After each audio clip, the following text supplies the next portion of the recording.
As it has been said, and as can be seen, once again we are in the third week of Advent. And we're supposed to have this be the most joyful week of the season. We're a little more than halfway to Christmas, and this is sort of the calm before the storm. Because, you just know it, a week from today, a lot of us are just going to be completely wrapped in prep for the holiday. You know, cleaning the house, getting the food ready, last-minute panics all across the board. This is the week where we're supposed to really relax and enjoy just more downtime. And I'm going to hazard a guess that a lot of us are going to do our last big chunk of Christmas shopping this week. Because again, we have more time for it than we will next week. So with that said, there's something very seasonal we ought to be talking about. I'm talking about Christmas presents. Clearly a factor for anyone that thinks Christmas is a better holiday than Easter. Come on, you know I'm right. I want to start with Isaiah.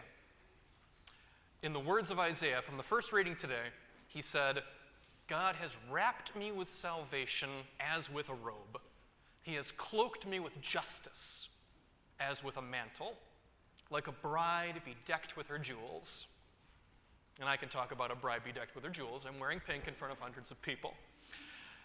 What we're hearing in the reading is gift giving. God gives us gifts. And Isaiah is saying that just as you get a new robe to wear, you get salvation. It is yours. And there is nothing in the reading, nothing at all, that talks about a price. It's free. It's a gift. We need only accept it. And more than that, it's not a random gift. It's not like winning the lottery. It's something that brings us closer to God. It's the sort of gift that brings the giver and the receiver into greater communion with one another. And that is awesome, because that is exactly what any good gift does. And it's got nothing to do with the price tag. So we sometimes do that, don't we? We sometimes let the price tag speak for us. You know, I love you, $20 worth. I love you so much, we got a new TV. Now, I love gift giving. I love gift giving. I love the challenge of finding something appropriate, affordable, and useful for someone all at the same time. And I truly believe that it is better to give than receive. I think, though, that's something that we need time to appreciate in life. Because, you know, when I was a kid, the things I wanted most for Christmas were the toys and the video games that I couldn't afford on my own. They were the things I couldn't have any other time of the year. But as you might guess, you reach a point in life where you can buy those sorts of things for yourself. You don't need to wait for your birthday or Christmas for those sorts of things. And when you reach that point, the gifts you start getting from your family and your loved ones, they start to take on more significance. They take on more meaning beyond the price tag. You know the best gift that I've gotten in recent years? It's going to sound lame when you first hear it, but I promise it's more awesome than it first sounds. I want to say it was 3 years ago, give or take. Wasn't even wrapped. Just right before the holidays, my dad gave me a bunch of his old dress shoes. And I was so thrilled. And it wasn't like a planned thing with him either. What happened was he bought new dress shoes for himself. And he ran out of room on his shoe rack in the garage. And my mom said that he didn't get any more space. So we had to get rid of some of the old ones to make space for the new shoes. My dad, of course, isn't going to throw away perfectly good shoes or anything like that. He thought, I wonder if Justin could make use of some of these. And he gave them to me, and I sure did, and I was so delighted.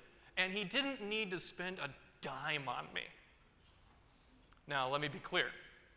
I'm not a shoe person, okay? I don't go shoe shopping. I don't care. I don't get the Alan Edmonds, monthly catalog, anything like that. The fact that it was shoes is not what made it a great gift. It was a great gift because they were my dad's shoes, okay? I got to wear what my dad wears. That's a thing with me. That's something I've always appreciated. And I loved it. And the reason this story is appropriate is it's going right into what I'm talking about for gift giving in general. It's not about the price tag. The perfect gift is a reflection. It's a gesture between two people. It's a sign of care and affection from you to someone else.